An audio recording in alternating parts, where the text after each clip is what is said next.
बाबा को, बाबा का हमारे जीवन में काम कराए। ये कमाई बाबा की है और इसलिए हम सब मिलके बाबा के कमाई को संभालना है। तो कैसे संभालेंगे? तो एक तरफ तो संसार है और कब किसी का दिमाग खराब हो जाए पता नहीं परिवार में, है ना। एक हमारे तरफ परिवार है और परिवार में 4 परिवार है तो 4 प्रकार के हो सकते, कई बार होते हैं ना। और इसलिए ऐसे समय में क्या करें? इसलिए जो सुबह की विनंती है इसको समझे। सुबह की विनंती बोलती है कि तू अपने ऊपर ध्यान दे, स्व के ऊपर ध्यान दे, स्वधर्म को देख। तू मैं को मार, तब तू सबको संभाल सकता है। तू ज्ञानी बन के परिवार को नहीं संभाल सकता, तू नरम बन के संभाल सकता है। न तो बीबू के सामने बोलेगा मैं तो बाबू हूँ, तू बाहर में बाबू होगा, घर में तुझे नवरोबा बन के जाना पड़ेगा, बराबर नहीं।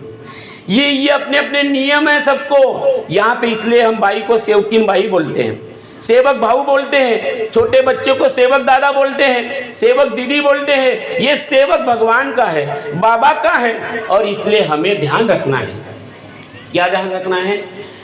कि मैं मरा हूँ भगवान, मैं मरा हूँ। बीबी नहीं सुनती है तो भी बाबा हनुमान जी, पति नहीं सुनता है तो भी, बच्चा नहीं सुनता है तो, लेकिन हम क्या बोलते हैं? लंबाच करून देईन म्हणते तुला ऐकला नाही, बोलते मैं मरा हूँ, बरोबर की नहीं। बंडूजी नाटकर,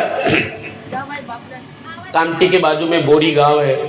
बंडूजी नाटकर, उनके दोनों आंखें अंधे थे, दोनों पति पत्नी के। सारे रिश्तेदार दूर हो गए थे, सारे रिश्तेदार, माँ बाप भी दूर हो गए थे। वो नाटकर की जो पत्नी थे, सास ससुर दूर, भाई भाई दूर, सब दूर, परेशान हो गए थे। और दोनों आंखों के नहीं दिखता था, एक अंधा आदमी कैसे करेगा, बराबर कि नहीं।